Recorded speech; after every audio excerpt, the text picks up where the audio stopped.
رحم الله من قرأ سورة المباركة الفاتحة. بسم الله الرحمن الرحيم. الحمد لله رب العالمين الرحمن الرحيم مالك يوم الدين إياك نعبد وإياك نستعين اهدنا الصراط المستقيم صراط الذين أنعمت عليهم غير المغضوب عليهم ولا الضالين. بسم الله الرحمن الرحيم والحمد لله رب العالمين بارئ الخلائق أجمعين باعث الأنبياء والمرسلين، ثم الصلاة والسلام على أشرف الأنبياء وسيد المرسلين حبيب إله العالمين المصطفى أبي القاسم محمد وعلى آله الطيبين الطاهرين الذين أذهب الله عنهم الرجس وطهرهم تطهيرا، واللعنة الدائمة على أعدائهم إلى قيامة يوم الدين. السلام عليك يا أبا عبد الله، السلام عليك يا ابن رسول الله، يا غريب كربلاء، رزقنا الله في الدنيا زيارتكم وشفاعتكم في الدنيا وفي القبر وفي الآخرة. أما بعد، فقد قال الله في محكم كتابه وقرآنه المجيد وقوله الحق: أعوذ بالله من الشيطان الرجيم، بسم الله الرحمن الرحيم. وإذ تأذن ربكم لئن شكرتم لأزيدنكم ولئن كفرتم إن عذابي لشديد. آمنا بالله، صدق الله العلي العظيم.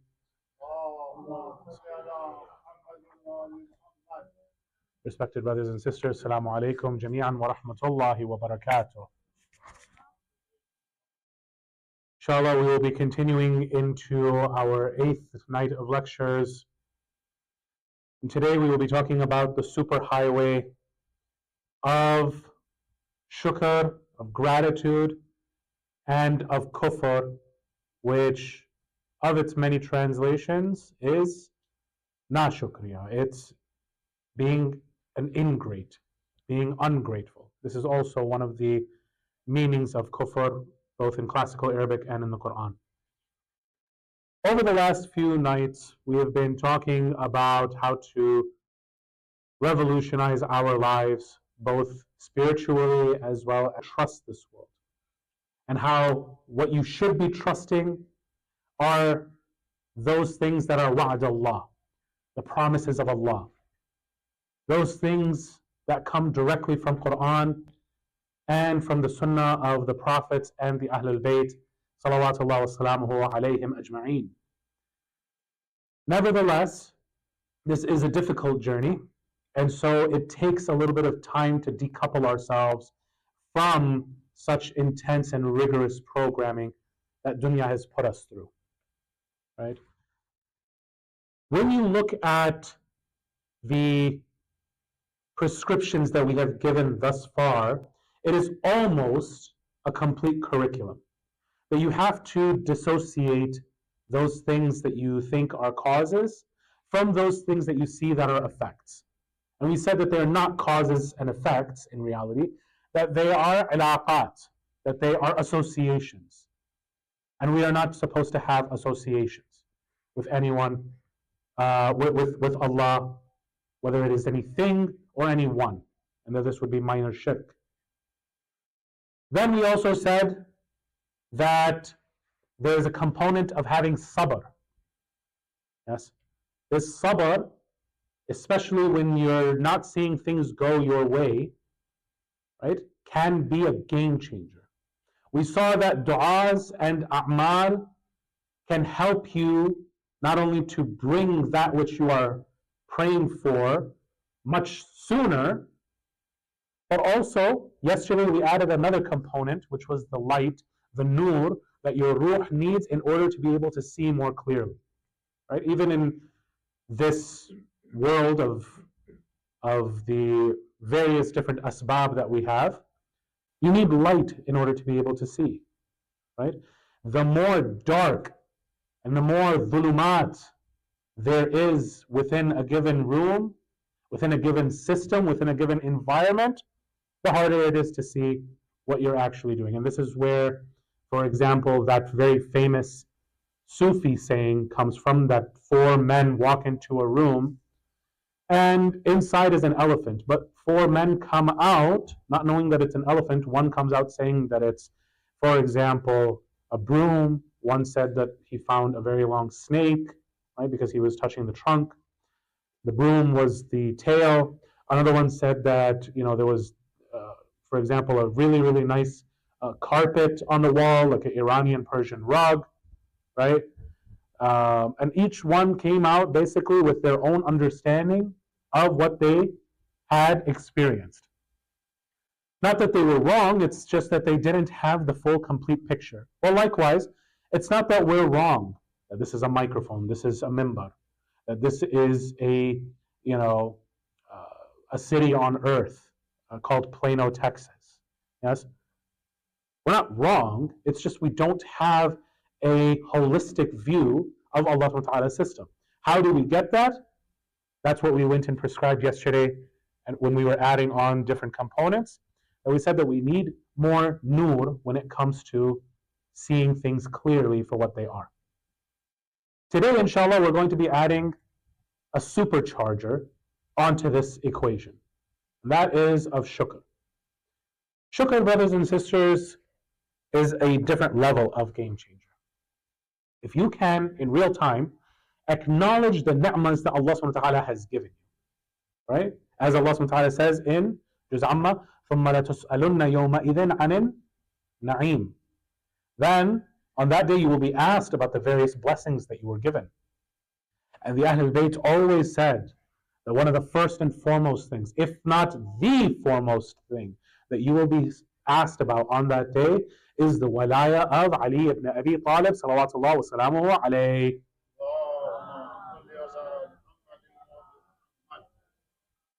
This wilaya, did you use it correctly? Did you invite people to it? Did you yourself know what you were on? All of these things are encompassed within latus'alunna.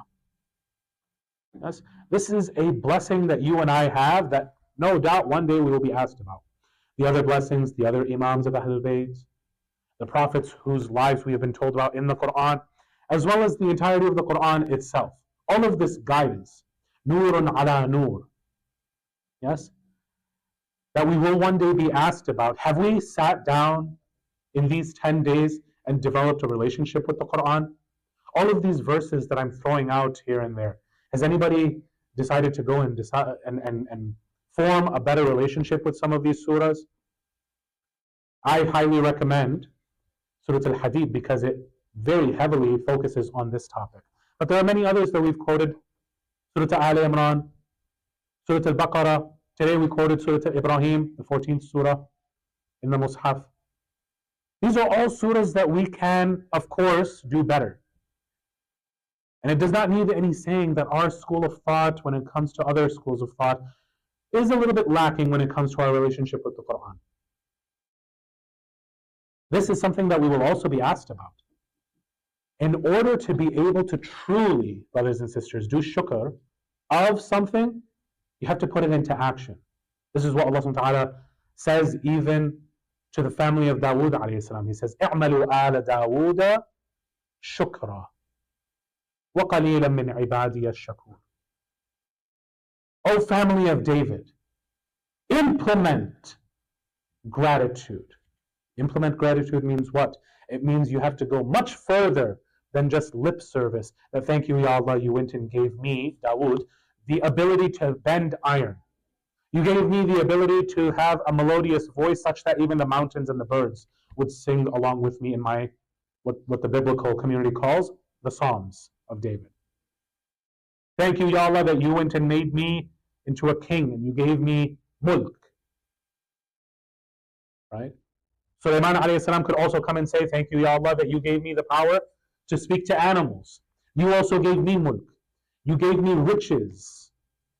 Right? In our tradition, it is known that Sulaiman is one of the wisest of prophets. And number two, he is one of, if not the richest of prophets. Right? Perhaps even more so than Yusuf alayhi salam, even though he was a king. But he was a king when he was building up Egypt from the ground up. Right? Sulaiman inherits the kingdom from his father Dawood alayhi salam. When he says, "I'malu ala Dawood shukra," put it into implementation, this gratitude. It means that you have to go and find ways to go and take these blessings and make them useful for the people. If you're sitting on your wealth, if you're sitting on your blessings, if you're sitting on your knowledge, and no one is benefiting from them, no one is benefiting at all from you, rather you are leeching off of the resources of the community, you are leeching off of others, then brothers and sisters, don't be surprised if your own spiritual growth is stunted. Angels see this, the Anbiya, the Mursaleen, the A'imma, all of them see this. In fact, we have a tradition, if I'm not mistaken, this is from the 7th Imam, Imam Musa ibn Ja'far al-Kadhim, salawatullah wa salamuhu alayhi,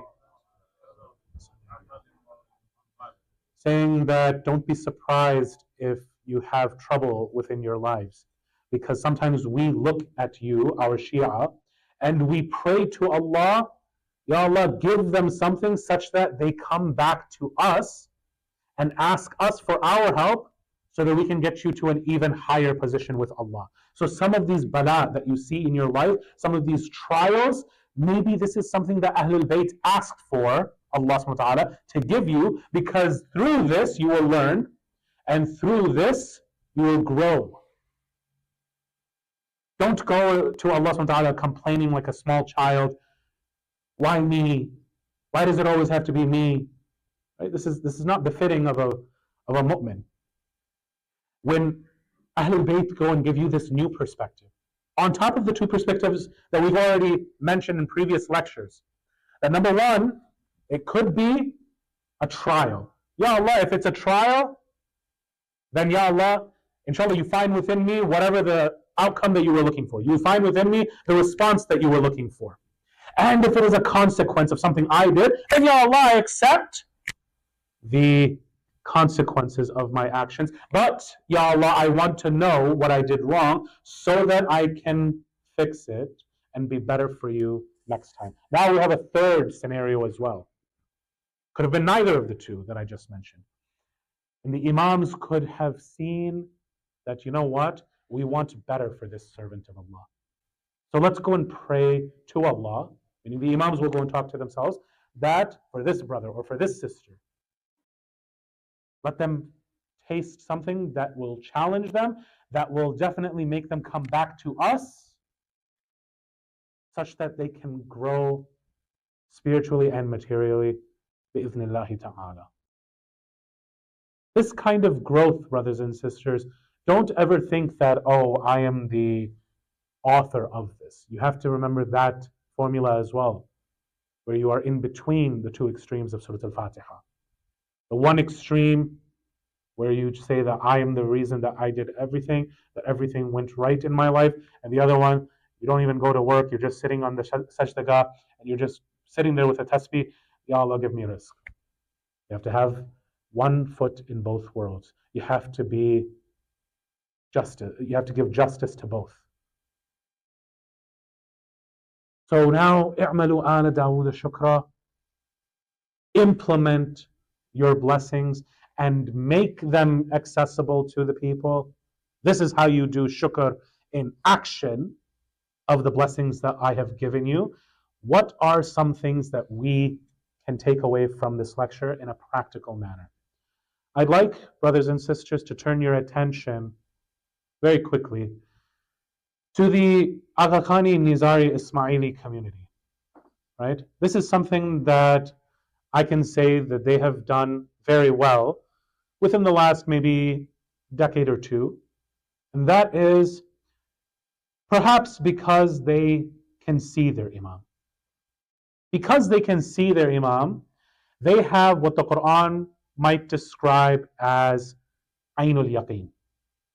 Right? They can see it, and therefore they have yaqeen. Okay, I have an Imam. He lives over here. He's going to be visiting over here in this city or that city sometime soon, and I'll go see him. For us, because for the last 11 centuries or so, our Imam has been hidden from us, maybe we have lost that at a communal level. On an individual level, I'm not questioning anybody's relationship with Sahib al-Asri wa Zaman. But on a communal level, we have forgotten. So what do the Ismailis specifically ask their community to do that we can also take away from? They say that we should be offering one of three things, if not more of these three things, but at least one towards the Imam. Either, and I'm sure some of them are watching and they're going to say, you butchered it, it's not these three. If you can think of more things to go and give to the Imam, by all means, right? As the Quran says, وَسَارِعُوا إِلَى مَغْفِرَةٍ, right? And إِلَى خَيْرٍ. Rush and race each other towards Allah's forgiveness and towards all good things. Right? There are some things that you may be better at than your fellow brother, and that's the first thing that you should be offering towards the Imam, which is your knowledge. Brothers and sisters, alhamdulillah, we are a very well-educated community. We live here in the West. We live in a very developed country, and mashallah, brothers and sisters, all of us can say over here that we live in developed cities and have very professional jobs.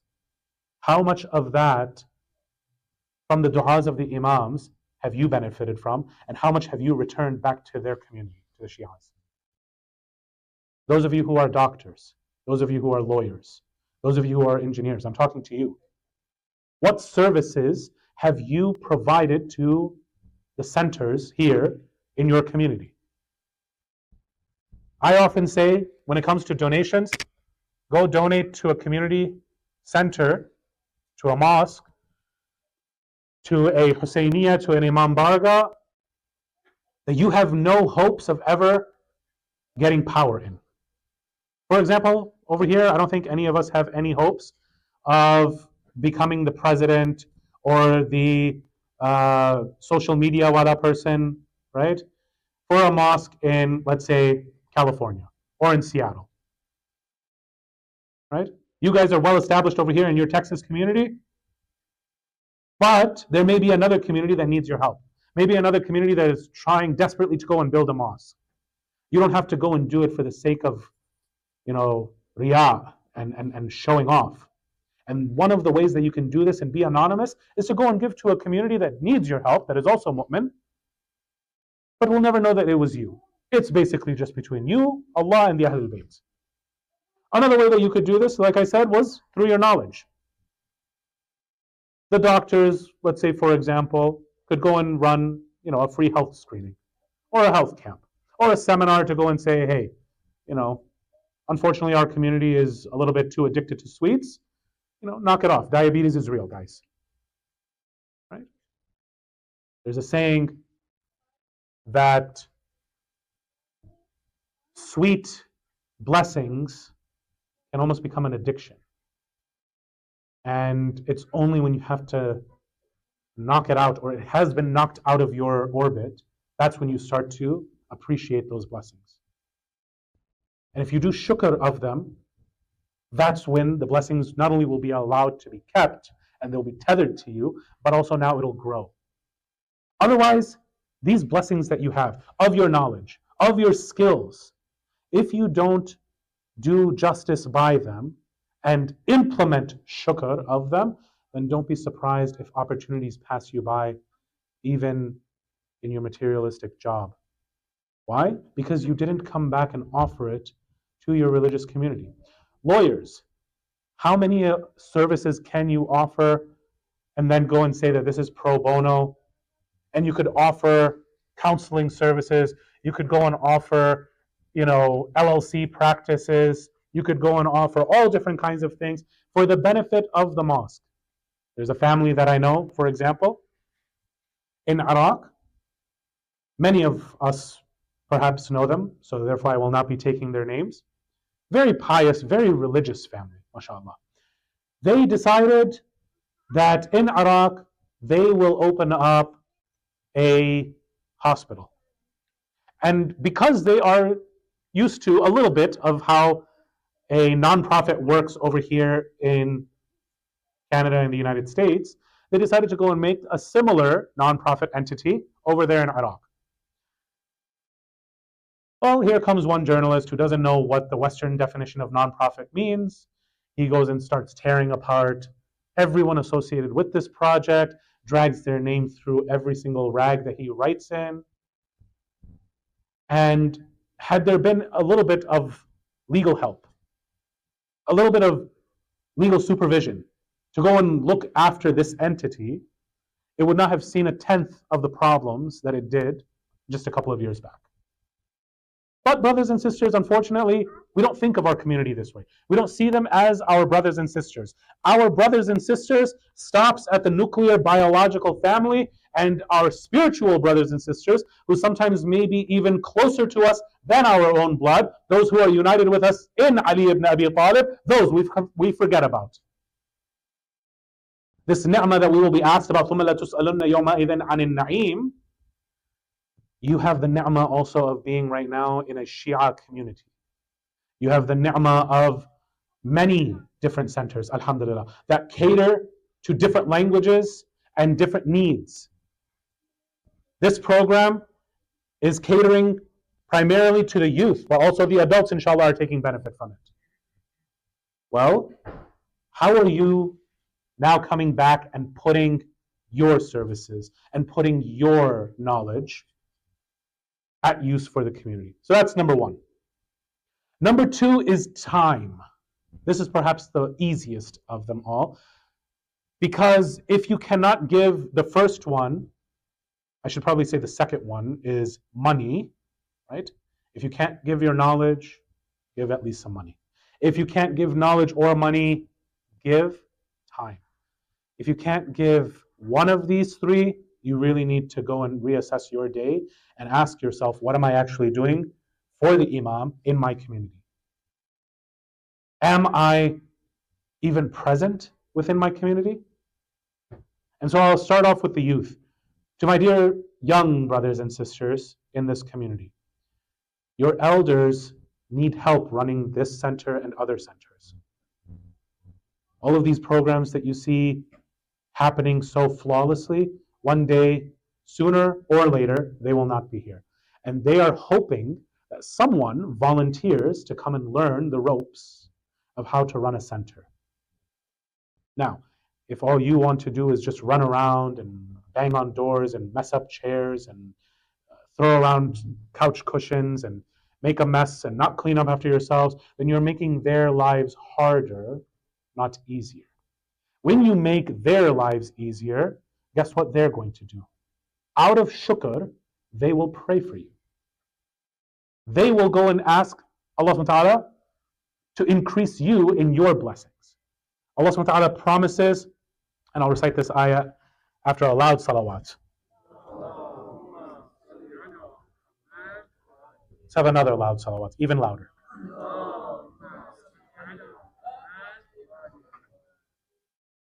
He said in that ayah that I quoted at the outset, وَإِذْ تَأَذَّنَ رَبُّكُمْ, when your Lord did i'lan, adhana, like an adhan.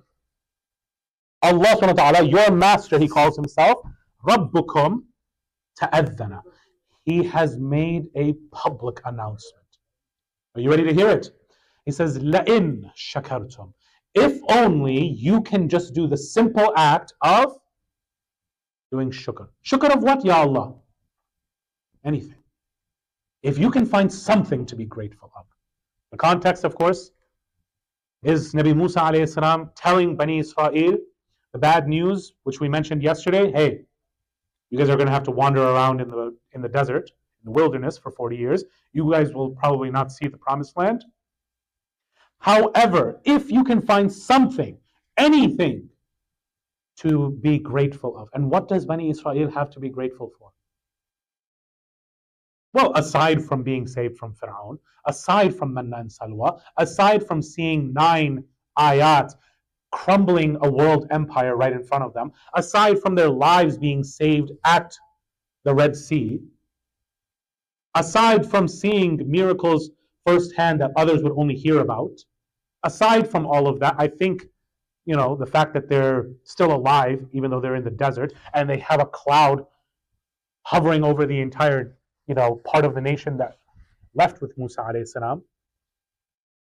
Any one of these things could have been an avenue back for them to Allah through shukr.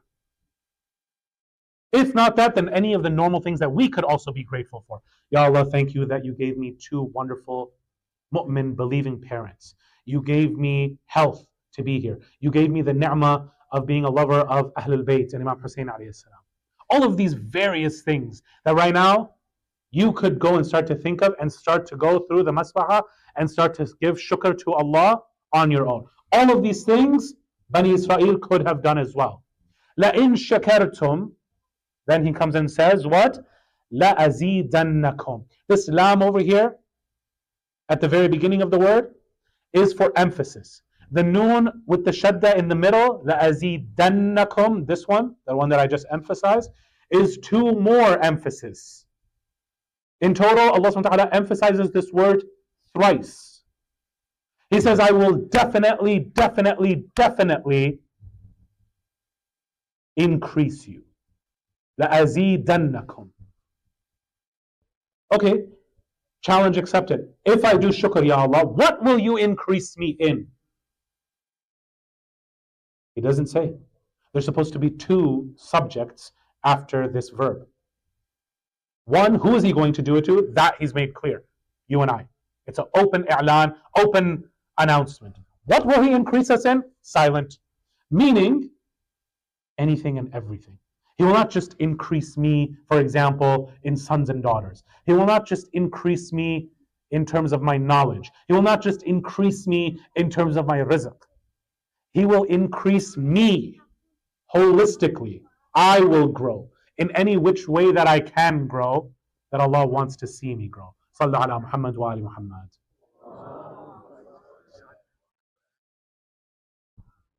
This is what it means. لَإِن شَكَرْتُمْ لَأَزِيدَنَّكُمْ وَلَإِن كَفَرْتُمْ. And on the other hand, if you do kufr, which type of kufr? This is known as kufran and ni'mah. If one of the mothers or fathers could please have the children sit down. It's a little bit distracting. Of course, children will be children, but because the topic is a little bit dense and I need to keep my thoughts straight, it would be very, very appreciated. Sallallahu ala Muhammad wa ali Muhammad.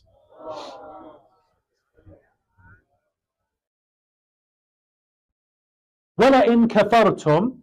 And if they do kufran and ni'mah, meaning if they decide to go and complain, they say, what blessings has Allah given us? Look at the kind of state we're in. We're just wandering around in the desert. If all you can focus on is the nagging things, then what does Allah subhanahu wa ta'ala say?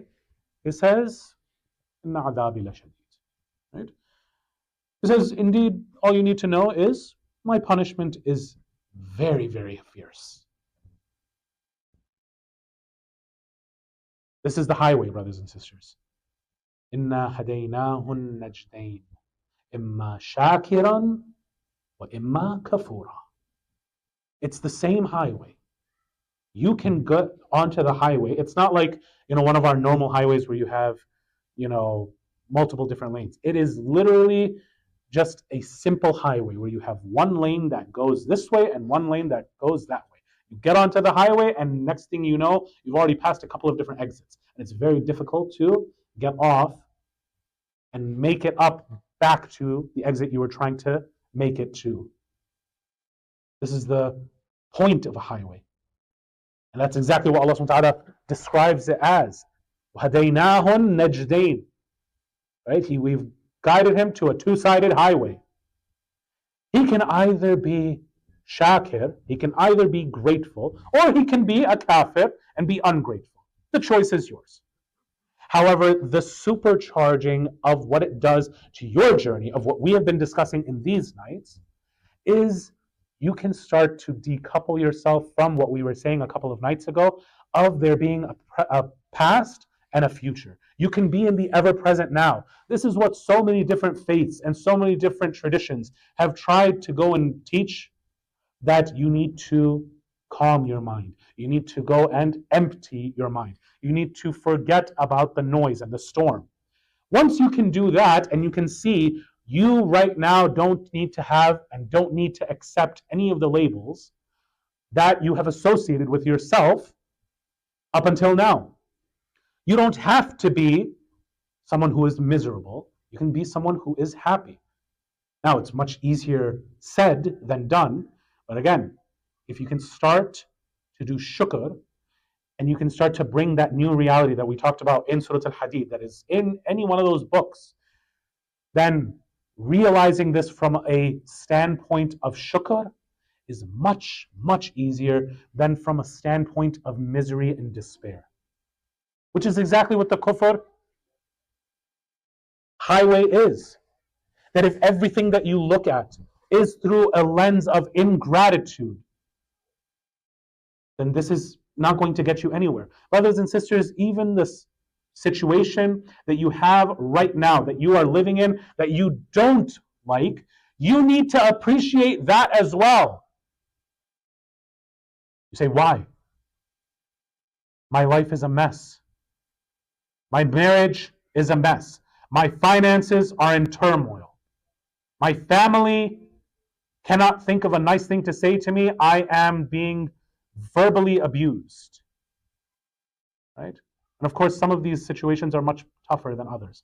But the situation that you yourself are looking through with this mind, if you can even somehow find a way to do shukr of that, and I'll tell you how, then it becomes much easier to observe these thoughts, this mindset, when your mind aligns with your ruh, and now you're like, oh wait, I don't have to go and accept this knee-jerk reaction. I can go into a different mode of responding to this situation Allah subhanahu wa ta'ala has given me. Mathalan, for example, many of us unfortunately still have reactions that we picked up when we were kids. There's a hadith from the Imams that say that for the first 7 years of tarbiyah, your child is basically a prince, right? And for the second set of 7 years, they are a servant. For the final 7 years, they are a counselor, they are an advisor. Let's go into this a little bit. Obviously, there are many here, even in this hall, who are underneath 7 years old. They don't have exactly the maturity of aql to really be given much responsibility. If they make a mistake, you have to treat them kind of like how you would treat a prince, like royalty. Like, it's okay, beta, you know, we live and we learn, but please do it this way now. The next 7 years, from ages 7 to 14, they need to be taught from a role of khidmah, that they need to start helping out around the house. They need to be taught in a little bit more of a disciplinarian manner.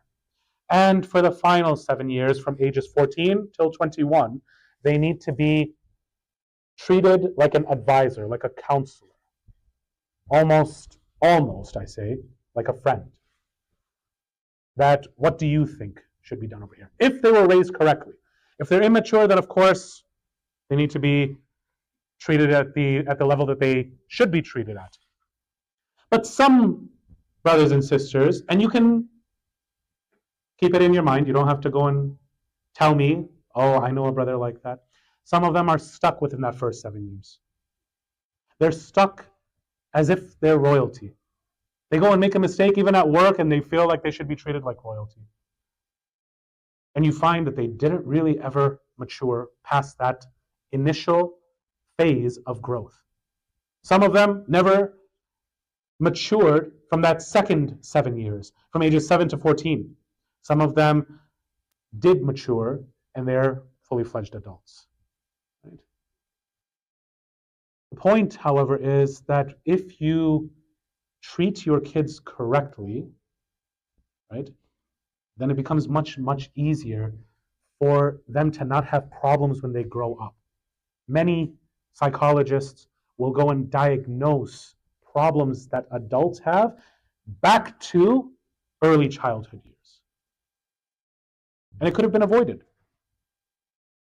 But in case, brothers and sisters, you are self-diagnosing yourself and you see within yourself some akhlaqi traits, some immature traits that you want to grow out of, then start by acknowledging that this is just a phase, it is just a label, and I don't have to accept it necessarily.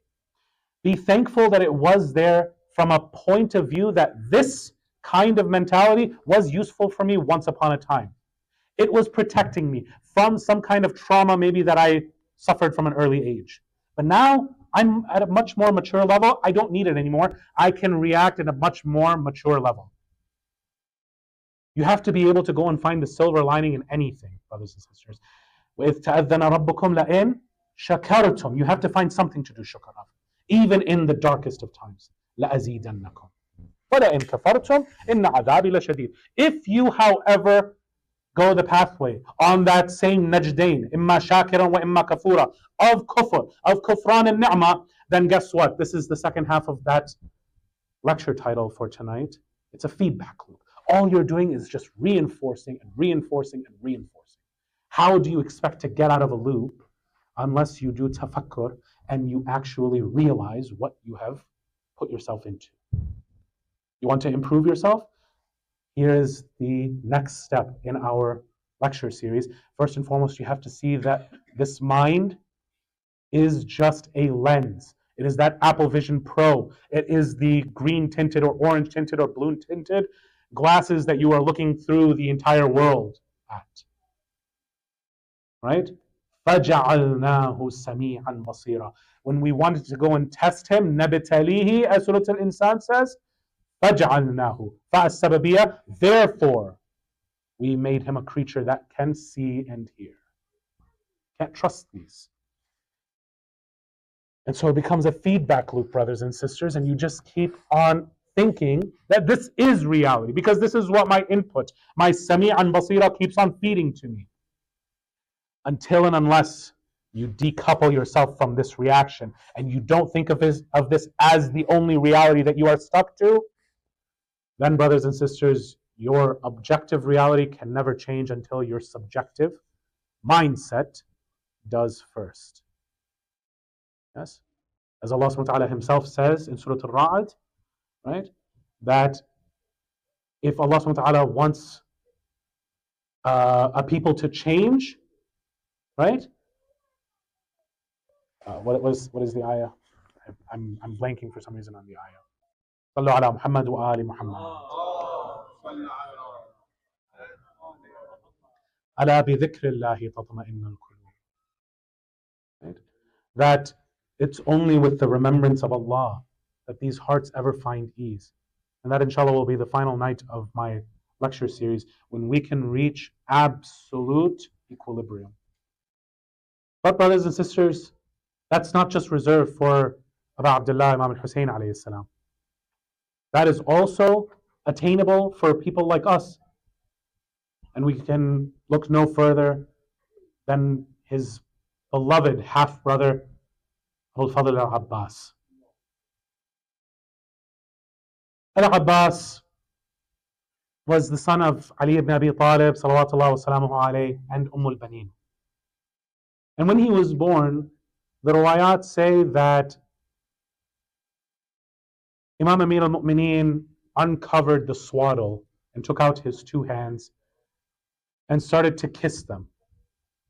al-Banin, like any mother of a newborn, asks, Ya Amir al-Mu'mineen, is there anything wrong with my son's two hands?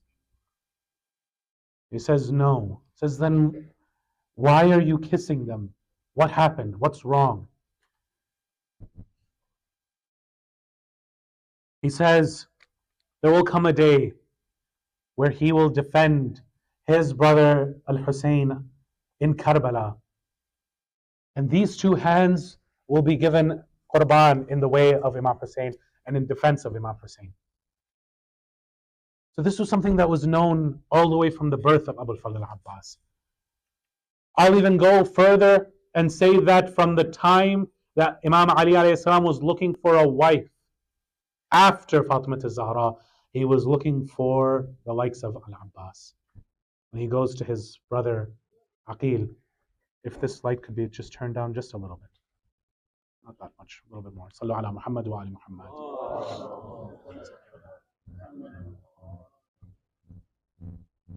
He comes and says to Aqil, give me such a wife that she is known for, because of her tribe, producing warriors. Imam Ali ibn Abi Talib was looking for warriors to be there at the service of the Imam who would need to rise, Imam Hussein alayhi salam. And that's why, brothers and sisters, when we get to Siffin, when Al-Abbas made his debut, he went out and he fought exactly like Imam Ali alayhi salam, such that the people in the camp of Muawiyah were saying, okay Ali, you've made your point. Why are you hiding behind this veil? Uncover yourself and make yourself known. Al-Abbas looks back towards Imam Ali alayhi salam. Imam rides up next to him and people were clamoring, how are there two Alis? Are we being deceived? Are our eyes playing tricks on us? And Imam Ali alayhi salam takes the veil and moves it off of the face of Al-Abbas. And then he says, Inni ana al-Abbas, ana qamar bani Hashim. I am the moon of the Hashemites.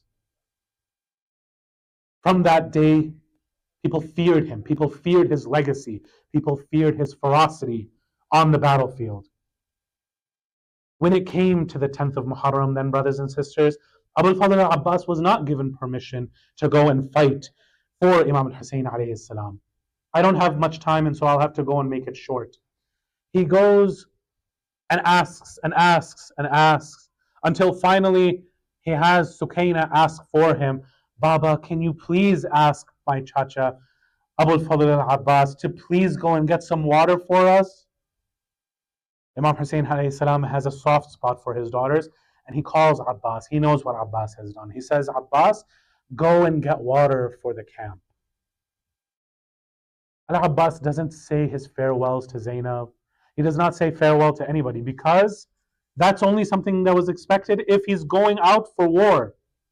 Abbas is not going out for war. He is going just for water. He goes, takes the flag, takes the water pouch, and he goes valiantly into the battlefield. There are 4,000 men, brothers and sisters, from Umar ibn Sa'd's army that are guarding the Euphrates. And he charges towards them. Many of those who were there on the day of Siffin remembered his bravery and remembered his skill, and they started to depart. Those who didn't were told very quickly that this is Abbas. You don't want to mess with him. He is like a lion. He will tear you apart. And so they make their way for Abbas to make it to the river Furat. He gets to the river and he goes and puts his water pouch in. And then for a second, he puts his hands into the water of the river and he takes it out and everybody is watching. Is he going to take a sip? And then he lets it go. And they say, why wouldn't he drink? He hasn't had water for days. And then he recites these lines of poetry. He says, Ya nafsu min ba'd al-Husayn huni fa ba'dahu ma kunti an takuni hadha Husaynun وارد المنون وتشربين الماء البيض. He says, oh my soul, look at how he talks to himself and he goes and breaks out of whatever the dunya is trying to lure him into. He says, oh my soul, you are trying to go for water while your master Hussein is thirsty? Never, never. This is not how Amir al-Mu'mineen, my father, has ever trained me. Nor is this the advice that my mother Umm al-Baneen advised me to. He goes and takes the water, and he gets up on his horse, and now his only mission is he has to get the water back to the camp. He has to get it back to Ali al-Asghar. He has to get it back to Sukaina and Ruqayya, to the women of Banu Hashim, to Zainab alayhi salam, towards his Mawla Imam al-Hussein alayhi salam. This is his only mission right now, and he is singularly focused upon getting this water back to the camp. And he starts fighting the people who are trying to stand in his way, because they've had one mission for days, to block the water from Imam Hussein alayhi salam in his camp. Such that Umar ibn Sa'd la'natullah alayhi issued the order, surround him, block him, because if the water gets to the camp, you're finished. Some of that water will go back to Abbas, and then we're all finished. Don't have pride in your numbers. This is Abbas. At this moment, Shimr also comes and says that I bring parley for you, that you can have safety, O Abbas. You have relations to me through al-Baneen. You can have safety. Why do you want to stay with this Hussein? Leave him and leave the family of Ali. Go towards your other side of the family. Save yourself. He says, shall I go and save myself for the sake of this dunya? And leave my master Hussein? You know nothing about me, O Shimr. And he rides off. He kicks his horse, rides off. Until, brothers and sisters, Umar ibn Sa'd gives the order, fire and shower him with the arrows. At this point, Abu al-Fadl al-Abbas is trying to go and navigate, make sure that nothing hits the bag of water. At this point, the command is given, and one of the mal'oon enemies of Allah hides behind a palm tree. As Abu al-Fadl al-Abbas crosses that palm tree, he cuts off the right hand of Abbas. The right hand of Abbas falls towards the plains of Karbala. As Abu al-Fadl al-Abbas feels the pain of the hand, he starts reciting the poetry. Wallahi in قطعتم يميني إني أحامي أبدا عن ديني وعن إمام صادق اليقين صبت النبي المصطفى الأمين. I swear to God, if you cut off my right hand, I will fight valiantly, as this is my conviction in my Imam, who is the grandson of the Mustafa, of the Prophet Mustafa, who is trustworthy. As he keeps riding on, he goes and shifts his sword to his left hand, and he holds underneath his arm the flag, so that Imam Hussein alayhi salam could see that the flag is still standing strong. As in, Ya Abu Abdullah, I'm still standing over here fighting for you. At this point, another enemy of Allah hides behind another palm tree. As Abu al-Fadl al-Abbas crosses this palm tree, he strikes the left arm of Abbas. Let's all cry out, Wa Abbasa! Hey, Wa Abbasa! Aywa Mawla! As he goes and feels the pain of the left arm being severed from his body, he goes and recites the poetry. Ya nafsu la takhshay min al-kuffari wa abshiri برحمة الجبار قد قطعوا ببغيهم يساري فصلهم يا رب حار النار. O my soul, O my nafs, do not be deterred because they have cut off my right arm. Oh Allah, punish them in the hellfire for what they are doing to us. He goes and he starts to clench with his teeth the bag of water. He holds the flag to his chest, saying, Ya Abu Abdullah, I still am coming towards you. I will not let the water drop. At this point, they start showering the arrows upon Abbas. One of those arrows goes into the left eye of Abbas. Another one of those arrows hits into the heart of Abu Fadl al-Abbas. This is the one that Harmala says that I fired a 3-pronged arrow into the heart of Abbas. Just like the one that I fired into the neck of the 6-month-old baby. Another one of those arrows went into the pouch of water, and it spilled all of the water towards the plains of Karbala. This is the arrow that hurt the heart of Abbas the most. And he starts to think to Allah, what am I going to do now? Ala lisan al-hal, they come and say, the poets say that Allah subhanahu wa ta'ala tells Abbas that if you accept this sacrifice, I will make you Bab al-Hawaj. Tonight, brothers and sisters, when you raise your du'as through Bab al-Hawaj, know that your du'as will be answered. Because he could not fulfill that one request of Sakina. That Abbas, I'm thirsty, please get me some water. Abbas is going to tell Hussein in a moment, how can I face this young girl?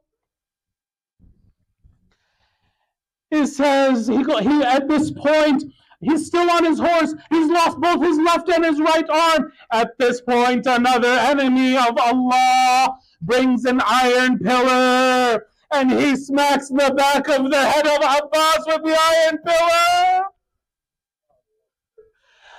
وين المنادي أيوة عباسا. Again, louder, وعباسا.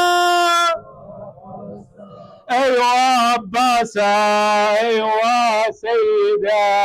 أيوة مولا. He falls off of his horse. Abu Fadl Abbas tells one of the reciters of the majlis of Abu Fadl Abbas that the hardest of the tragedies was when I fell from my horse. What arms did I have to save me from the hot ground of Karbala? I had an arrow in my eye. I fell to the ground. I did not even have arms to save me from the fall.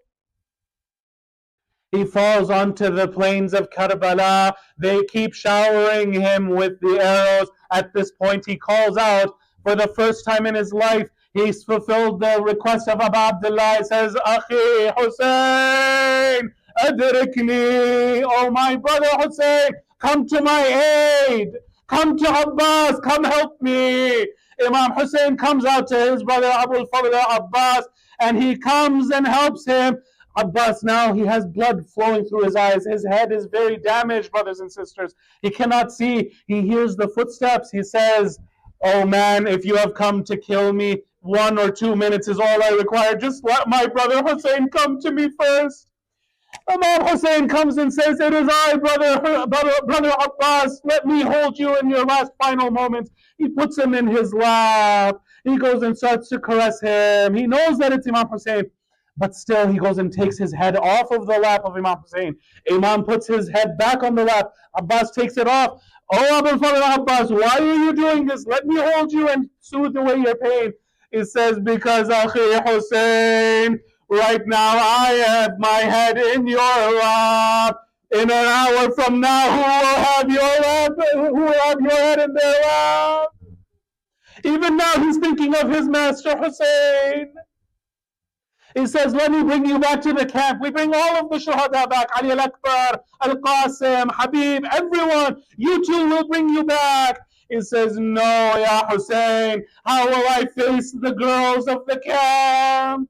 I could not bring back the water to them. And even if they accept that, how can I hug them with no arms, O Hussein?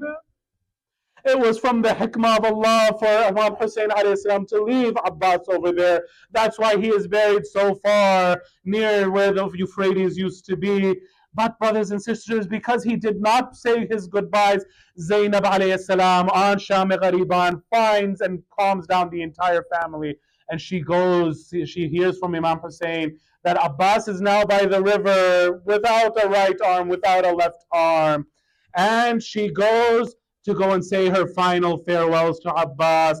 ألا لعنة الله على القوم الظالمين وسيعلم الذين ظلموا أي منقلب ينقلبون. Raise your hands, brothers and sisters, in dua. We will recite the holy ayah 5 times. Bismillahir Rahmanir Rahim. أَمَّن يُجِيبُ الْمُضْطَرَّ إِذَا دَعَاهُ. Louder, louder. أَمَّن لقضاء الحوائج. أَمَّن لشفاء المرضى. أَمَّن يُجِيبُ for hastening the reappearance of the Imam. أَمَّن يُجِيبُ اللهم إنا ندعوك باسمك العظيم الأعظم الأعز الأجل الأكرم 10 times. يا الله يا الله يا الله يا الله يا الله يا الله يا الله يا الله. إلهي بفاطمة وأبيها وبعلها وبنيها والسر المستودع فيها اكشف عنا السوء يا الله.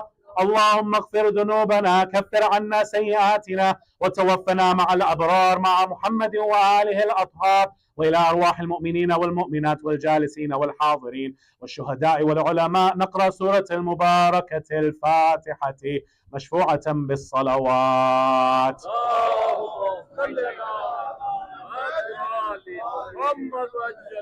بسم الله الرحمن الرحيم.